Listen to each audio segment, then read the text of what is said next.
A very good afternoon here to everyone listening, and we are at Friday, and of course, delighted to be joined by our president and CEO here at USISPF, Dr. Mukesh Aghi. Dr. Aghi, welcome, and hope you've had a good week. Thank you, Akshay. I had a great week. Thank you. Absolutely, and it's a different time in the world right now.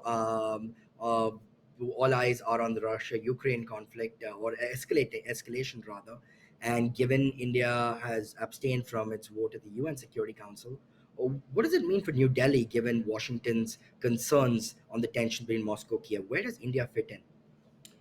Well, this is a conflict, or a rising conflict between the United States and Russia, and it is not a conflict for India.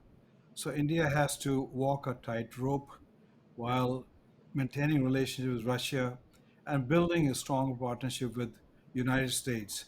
So the role India played in the UN by abstaining was the right thing, and US has to sort this one out with Russia in Europe in partnership with NATO, and India has nothing to do with it. Right, and absolutely, and I think it's very critical to understand that India does maintain a very good relation with Moscow while also maintaining a good strategic partnership with Washington.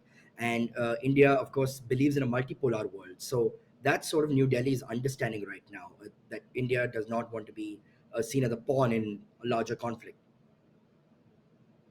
No, that's correct. But you have to understand the Biden administration's overall strategy was to pivot towards Asia, focus its resources in Indo-Pacific region. The Quad was a right platform to move forward. AUKUS was orchestrated as another Indo-Pacific direction itself, and the events in Ukraine seems to dictate a reaction from Biden administration rather than the event being under control of the administration. So it's important while this is being managed that Indo-Pacific is not ignored, because that's where the whole focus has to be, and that's where India gets impacted, and that's where India can support a cohesive strategy between India and the US. Right. And there's a very important point you mentioned about the Indo Pacific, particularly now in the era of the Quad and the AUKUS. Like Russia, there's sort of another revanchist power in China, which of course has spread its sort of sphere of influence, as we like to say in geopolitics, around the South China Sea and around the East China Sea, around Taiwan. And we've seen what happened on the Galwan Valley border as well with India.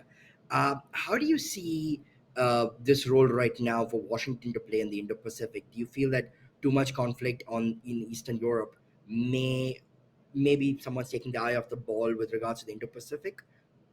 I think I would say the oxygen has been sucked out when our focus is in Europe.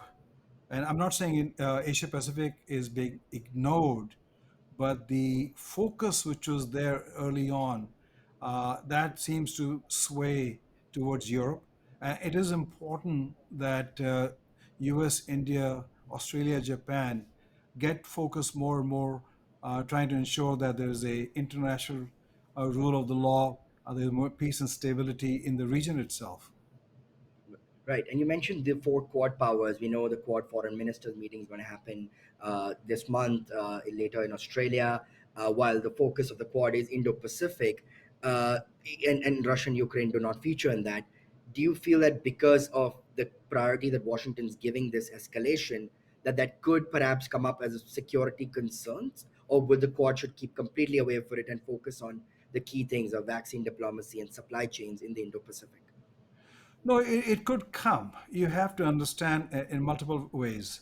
One is you know President Putin met with President Xi last 24 hours, and there have been a discussion how they can collaborate more and more. And there's a risk for India there because India has some of its critical supplies of S-400 and nuclear submarines coming from Russia. The question is, will China put pressure on Russia to basically withdraw those some of these technologies, or China will put pressure on India in indirect ways so it does not align closely with the US. So I see a lot of moving parts here, but the key thing is the Quad should stay focused, keep on driving the agenda, and yes, while the Ukraine crisis continues, it is important that the Asia Pacific region or the Indo Pacific region is not forgotten.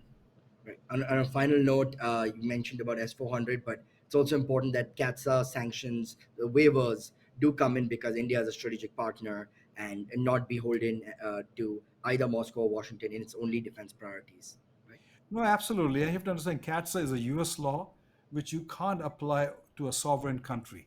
So it will be silly to sanction India because of that. And you have to understand S 400 missiles are pointing towards China. And that's what Indo Pacific region is about, trying to maintain stability. So, from that perspective, I think it will be silly to impose sanction on India because of CATSA. Right. Absolutely. Well, in 6 minutes or less, we've really traversed the world from Russia, Ukraine to the Indo-Pacific. As always, thank you so much for your insight, Dr. Aghi. It's been a pleasure. Thank you.